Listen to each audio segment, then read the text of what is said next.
ज्योतिया व्रत की सभी माताओं बहनों को हमारी ओर से बहुत बहुत शुभकामनाएं। जय हो ज्योत महाराज की। एक छोटे से गांव में एक कलावती नाम की औरत रहती थी। उसके 4 पुत्र थे। वह जब भी सुबह घर की साफ सफाई करती थी तो बासी पानी से ही रसोई की साफ सफाई कर लेती थी। एक दिन ज्योतिया व्रत आया, यानी कि जीवित पुत्रिका व्रत का त्योहार आया। तो उसने शाम को बासी खाना खाकर ज्योतिया का व्रत रखा। जीवित पुत्रिका व्रत को ही हम लोग ज्योतिया व्रत कहते हैं गांव में। अगले दिन सुबह घर की पुताई करने के लिए उसने अपने बच्चों को मिट्टी लाने के लिए जंगल में भेजा। जब उसके बच्चे मिट्टी की खुदाई कर रहे थे, उसी समय एक अजगर ने उन चारों बच्चों को निगल गया। यह दृश्य गांव का एक व्यक्ति देख रहा था। वह दौड़ा दौड़ा आया और उस कलावती नाम की स्त्री से आंखों देखा सारा हाल कह सुनाया। जब कलावती ने यह सुना कि उसके चारों बच्चों को अजगर ने निगल लिया, तो वह दौड़ी दौड़ी जोर जोर से चिल्लाती हुई जंगल की तरफ भागी। पागलों की तरह इधर उधर भागती हुई अपने बच्चों को ढूंढने लगी, लेकिन वे बच्चे अब कहाँ मिलने वाले थे। ढूंढते ढूंढते शाम हो गया। कलावती उसी जंगल में बैठकर रोती रही।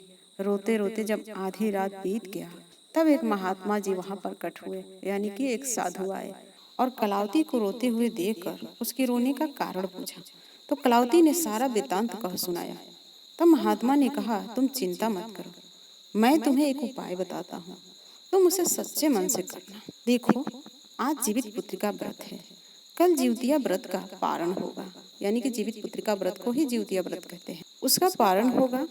जैसा मैं कहता हूँ वैसा तुम करना।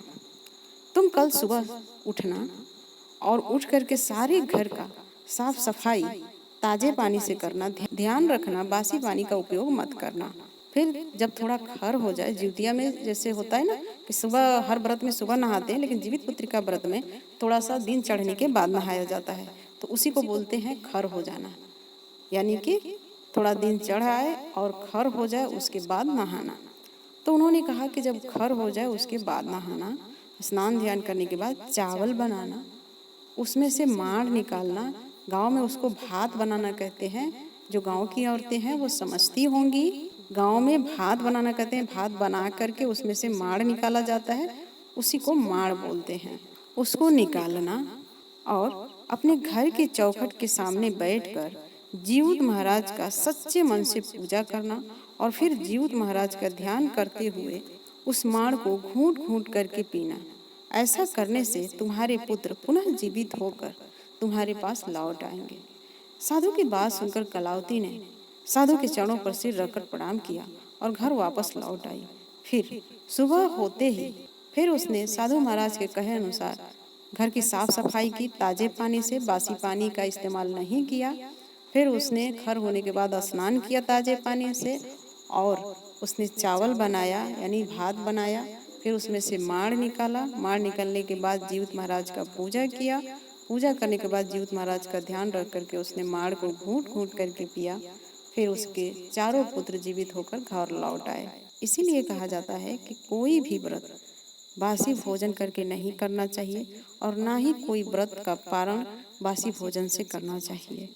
हमेशा ताजे भोजन करके व्रत करना चाहिए और व्रत का पारण भी ताजे भोजन से करना चाहिए। कैसी लगी हमारी ये कथा, कमेंट में ज़रूर बताइएगा। अच्छी लगी हो तो लाइक कीजिए, शेयर कीजिए और हमारे चैनल को सब्सक्राइब करना मत भूलिए।